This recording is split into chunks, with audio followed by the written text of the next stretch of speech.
예수께서 즉시 제자들을 재촉하사 자기가 무리를 보내는 동안에 배를 타고 앞서 건너편으로 가게 하시고 무리를 보내신 후에 기도하러 따로 산에 올라가시니라.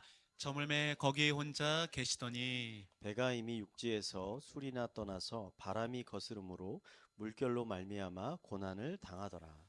밤 사경에 예수께서 바다 위로 걸어서 제자들에게 오시니 제자들이 그가 바다 위에 걸어오심을 보고 놀라 유령이라 하며 무서워하여 소리 지르거늘 예수께서 즉시 이르되 안심하라, 나니 두려워하지 말라. 베드로가 대답하여 이르되 주여 만일 주님이시거든 나를 명하사 물 위로 오라 하소서 하니 오라 하시니 베드로가 배에서 내려 물 위로 걸어서 예수께로 가되 바람을 보고 무서워 빠져가는지라 소리질러 이르되 주여 나를 구원하소서 하니 예수께서 즉시 손을 내밀어 그를 붙잡으시며 이르시되 믿음이 작은 자여 왜 의심하였느냐 하시고 배에 함께 오름에 바람이 그치는지라. 우리 함께 읽겠습니다.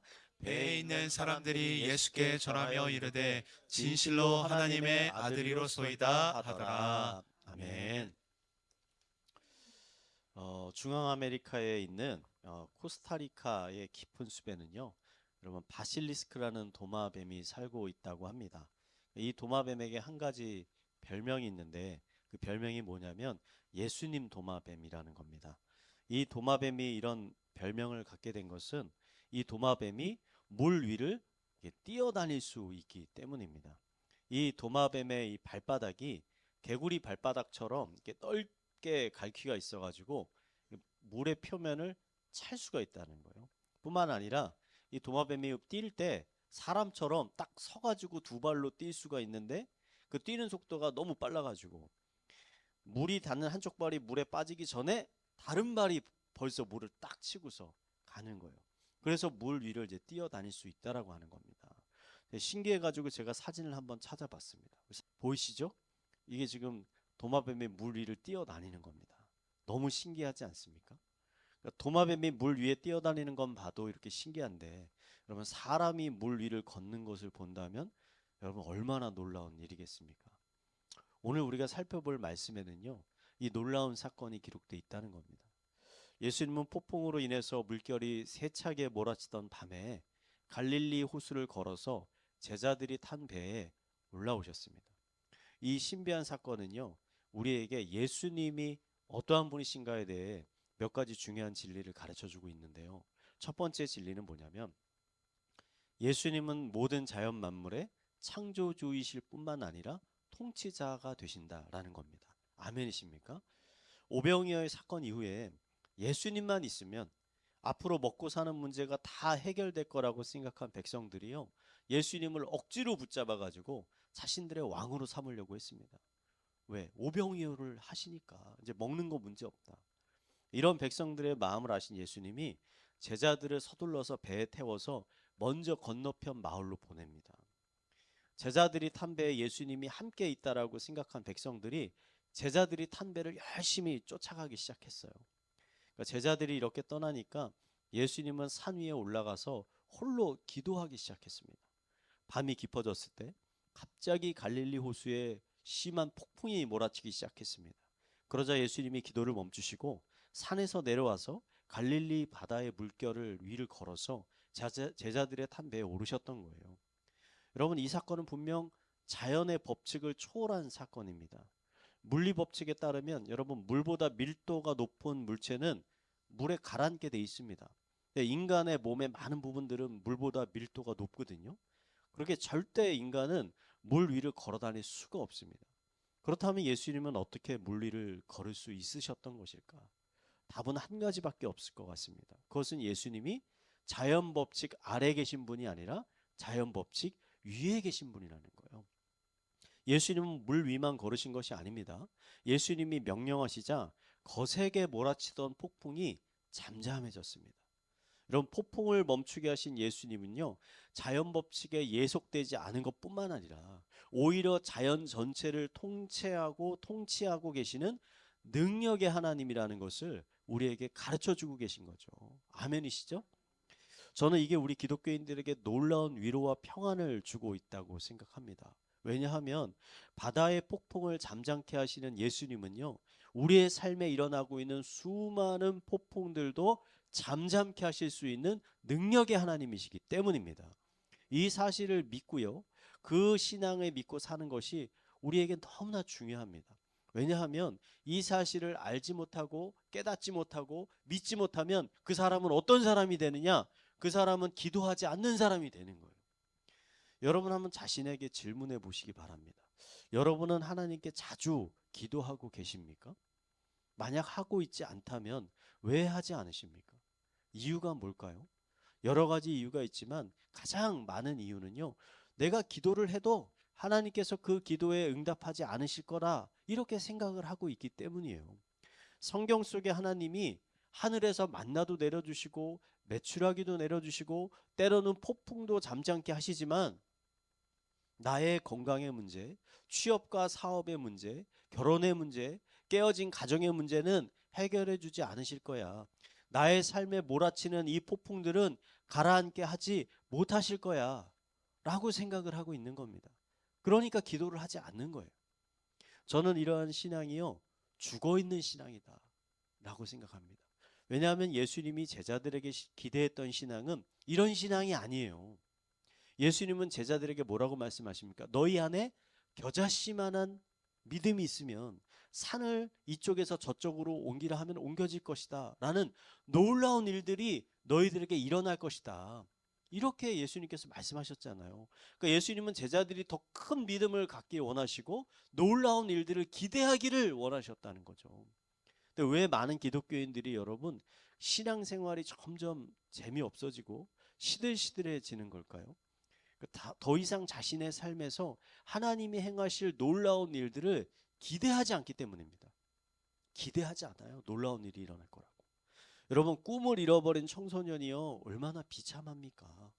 근데요, 하나님의 놀라운 일하심에 대한 기대를 잃어버린 기독교인이요, 정말 매력 없습니다. 정말 매력 없어요. 하나님은 우리들의 삶이요, 하나님의 신비로운 역사로 가득 차기를 원하십니다. 자, 우리 이사야 43장 18절 19절 한번 읽어볼까요? 한번 읽겠습니다. 시작. 너희는 이전 일을 기억하지 말며 옛날 일을 생각하지 말라.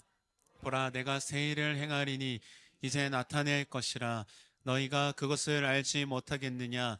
반드시 내가 광야의 길을 사막의 강을 내리니. 아멘.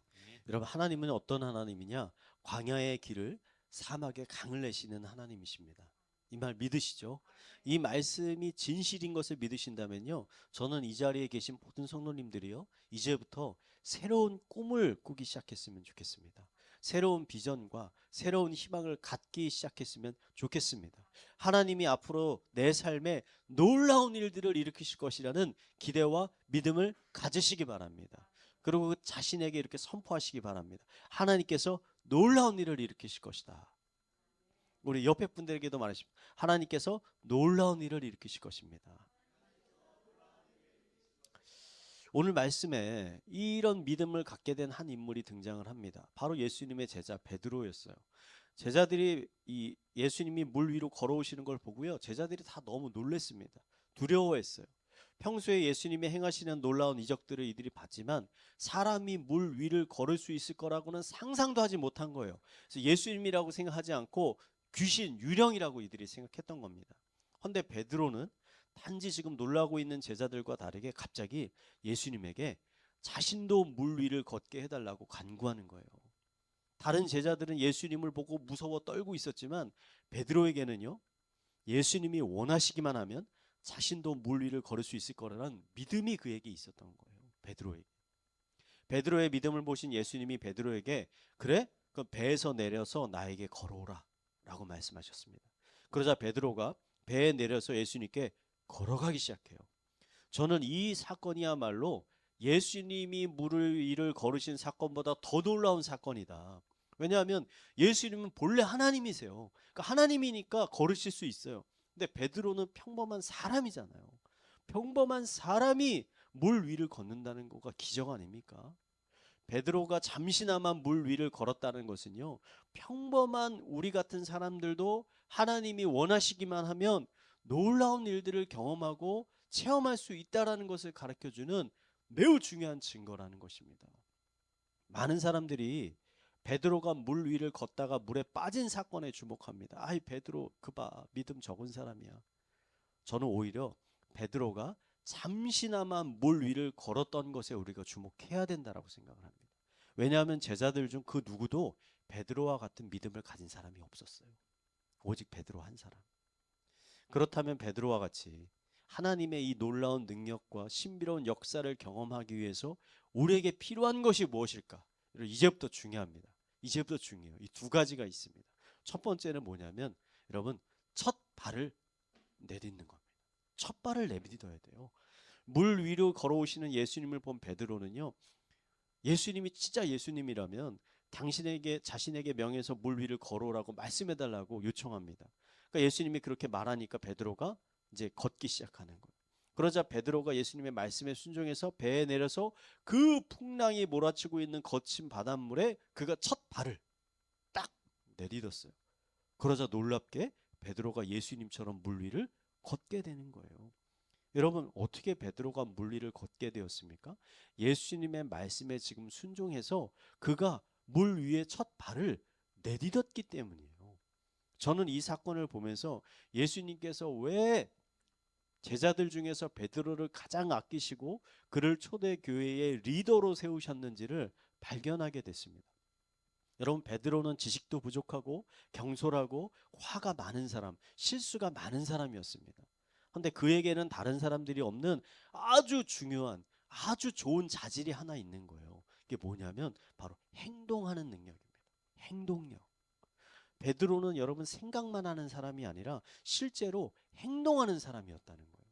예수님이 잡히시던 밤에 다른 제자들은 다 무서워서 도망가려고 했는데 베드로는 칼을 빼어들어서 예수님을 잡으러 온 제사장의 하인들과 싸우려고 했습니다. 마리아가 예수님의 무덤이 비었다는 소식을 전했을 때 대부분의 제자들은 그 말 믿지 않았어요. 거짓말했다, 정신이 나갔다. 베드로는 그 말을 듣자마자 곧바로 예수님의 무덤으로 뛰어들어가서 무덤이 비어있는지를 그가 확인하는 겁니다. 베드로는 늘 예수님의 말씀을 듣고 그 말씀에 곧바로 순종하는 사람이었어요. 그 결과 예수님이 행하시는 놀라운 이적을 다른 그 어떤 제자들보다 많이 체험하고 경험한 사람이 되었다는 거예요. 저는 베드로와 같은 이 행동력이 우리에게도 꼭 필요하다라고 생각을 합니다. 많은 기독교인들이요, 머릿속으로 온갖 천국을 그리면서 상상을 합니다. 현실에서는 그러한 천국을 만들기 위해서는 아무런 행동을 하지 않는 거예요. 그런데 이 땅에 그리스도의 복음이 가득 차기를 소망한다고 고백도 하고 찬양도 하고 기도도 하지만 실제로는 그 누구에게도 복음을 전하거나 그들을 교회로 인도하지 않습니다. 아무런 액션을 하지 않는다는 거예요. 예수님의 성품을 닮아가고 싶다, 하나님을 더 알아가고 싶다, 하나님과 더 친밀한 관계로 가고 싶다, 마음속에 뜨거운 신앙의 열정을 회복하고 싶다, 이렇게 생각은 하는데 하나님과 친밀한 관계를 만들어 가기 위해서 최소한의 경건의 훈련과 삶은 전혀 살지 않는 겁니다. 아무런 액션이 없는 거예요. 왜 우리들의 삶에는 베드로와 같이 물 위를 걷는 놀라운 일들이 일어나지 않을까요? 우리가 첫 발을 내딛지 않기 때문입니다. 아무런 액션을 하고 있지 않기 때문입니다. 100번 상상하는 것보다 한 번의 실행이 삶에 훨씬 더 많은 변화를 가져옵니다. 여러분의 삶에 놀라운 변화를 가져올 수 있는 제가 아주 간단한 방법을 하나 말씀드리겠습니다. 여러분, 아침에 일어나서요, 하나님께 이렇게 짧게 기도해 보세요. 하나님, 오늘 하루 하나님의 나라와 영광을 위해서 제가 할 수 있는 게 무엇인지 생각나게 해주십시오. 생각나게. 여러분, 몇 주, 몇 개월 걸리는 일 말고 딱 오늘 하루 내가 할 수 있는 거 생각나게 해달라는 거. 중요한 거, 나의 만족과 나의 유익을 위한 거 말고요, 내가 하나님의 나라와 영광을 위해서 할 수 있는 게 뭔지 한번 생각나게 해달라고. 그럼 여러분, 진심으로 우리가 이렇게 기도하면 머릿속에 떠오르는 게 한두 가지가 생깁니다. 이때 여러분, 여러 가지 생각하지 말고 머릿속에 떠오른 그것을 그날 꼭 실천하시기 바랍니다. 행동하는 거예요. 자그마한 거라도 좋습니다. 교회에 어느 집사님한테 전화했으면 좋겠다라는 생각이 들어요? 하는 거예요. 그날 생각이 들면 하는 거예요. 그날 바로 하는 겁니다. 오랫동안 교회를 떠나 신앙생활하고 있지 않은 친구 갑자기 생각나요? 전화하는 거예요. 연락을 하는 거예요. 며칠간 성경도 못 읽고 기도도 못해서 마음이 불편해요? 이런 생각이 들어요? 곧바로 성경을 짧게라도 읽고 기도를 하는 겁니다. 이런 행동이 중요하다는 거예요. 바울은 성도들에게 이렇게 말했죠. 주를 기쁘시게 할 것이 무엇인지 시험하여 보라 너희가. 무엇이든지 하나님의 기쁨을 위해서 시도해 보라는 거예요. 행동해 보라는 겁니다. 이러한 자그마한 실천과 행동이 여러분 별거 아닌 것처럼 보이지만요. 하나님은 여러분의 그 자그마한 순종과 실천 가운데 놀라운 방식으로 임재하기 시작할 겁니다. 여러분 분명 일주일도 되지 않아서 여러분의 삶에 하나님이 나와 함께 하시는구나. 하나님이 멀리 계시지 않는구나. 라는 것을 여러분 느끼기 시작하실 겁니다. 우리 옆에 분들에게 이렇게 권면합시다. 생각만 하지 말고 행동합시다. 자, 하나님의 신비로운 역사를 경험하기 위해서 필요한 두 번째는 우리가 환경이 아닌 예수님만 바라보는 겁니다. 예수님만. 여러분 베드로의 첫 시작이 좋았잖아요. 그는 배에서 내려서 물 위에 첫 발을 내딛었고 물 위를 걷게 됐어요. 그런데 얼마 지나지 않아서 그가 물에 점점 가라앉게 됐습니다.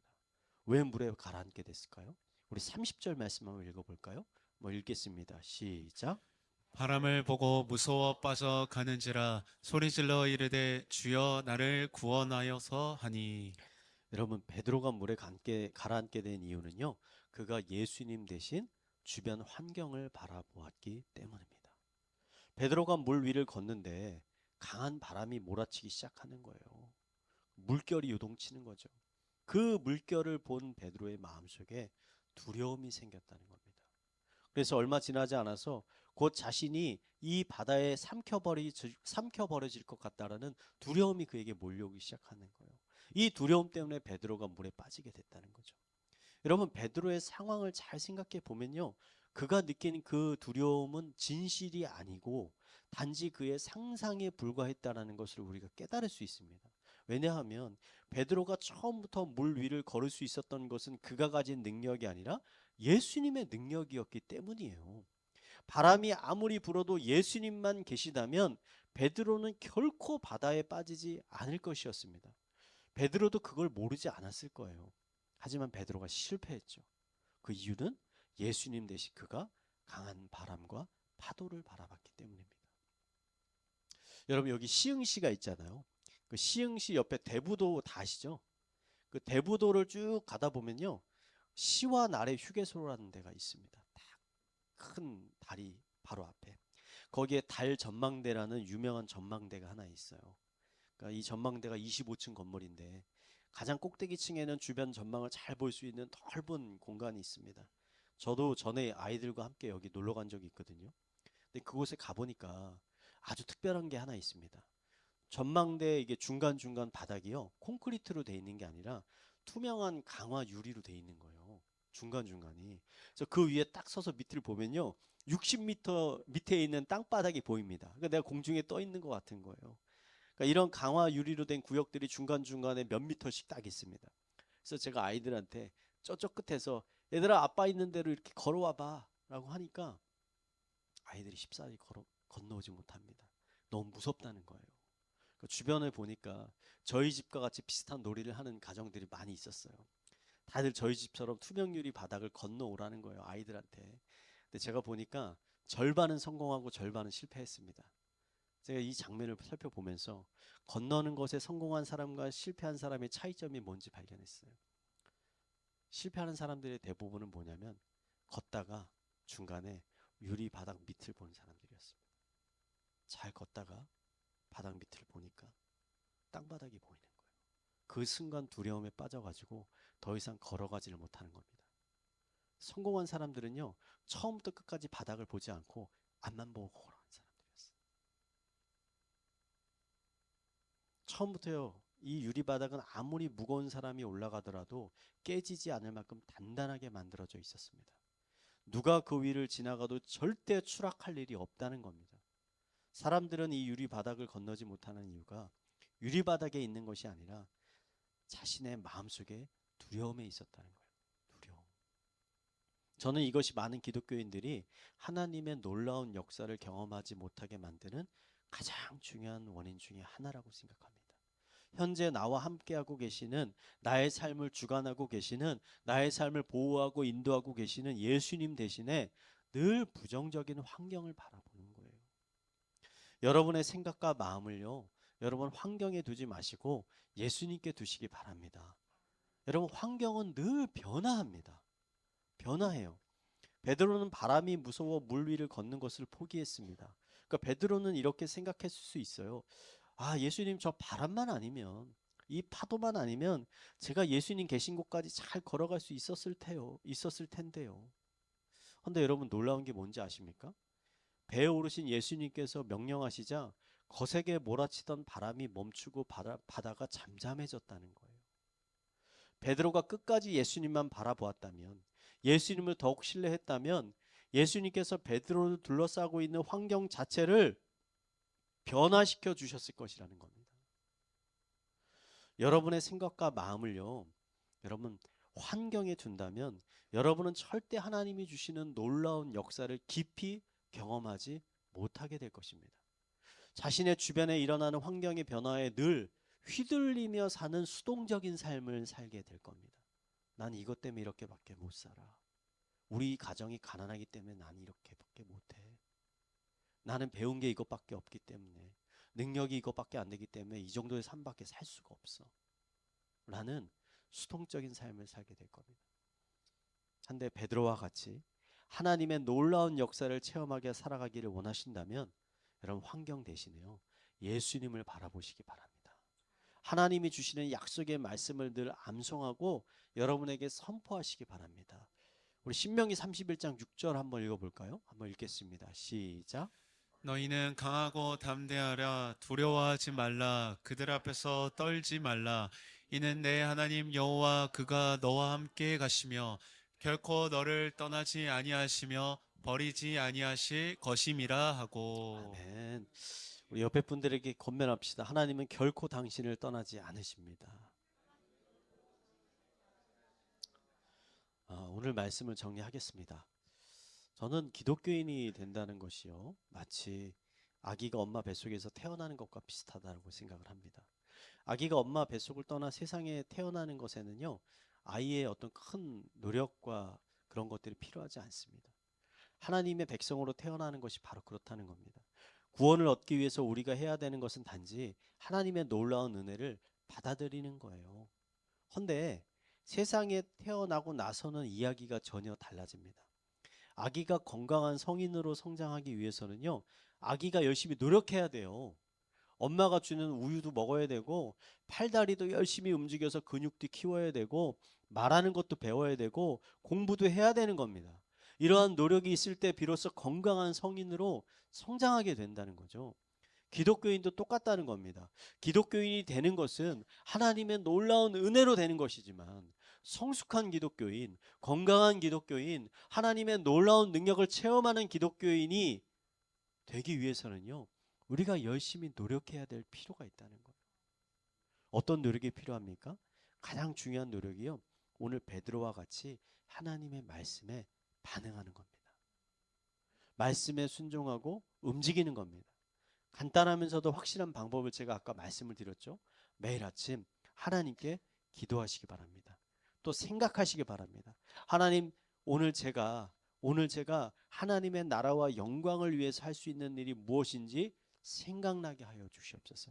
그리고 머릿속에 떠오르는 것이 있다면 그 일을 그날 즉시 하시기 바랍니다. 작은 일이라도 좋습니다.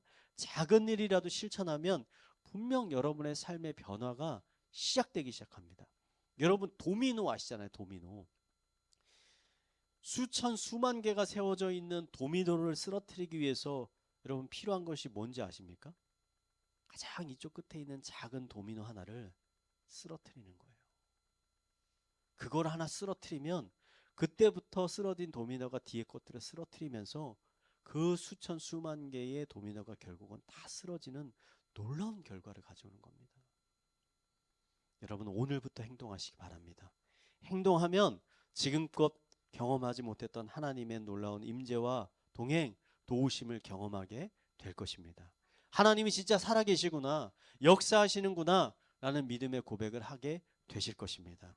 이 시간 함께하고 계시는 모든 성도님들의 삶에 이런 놀라운 고백이 충만하게 흘러나오게 되기를 마지막으로 축원드리겠습니다.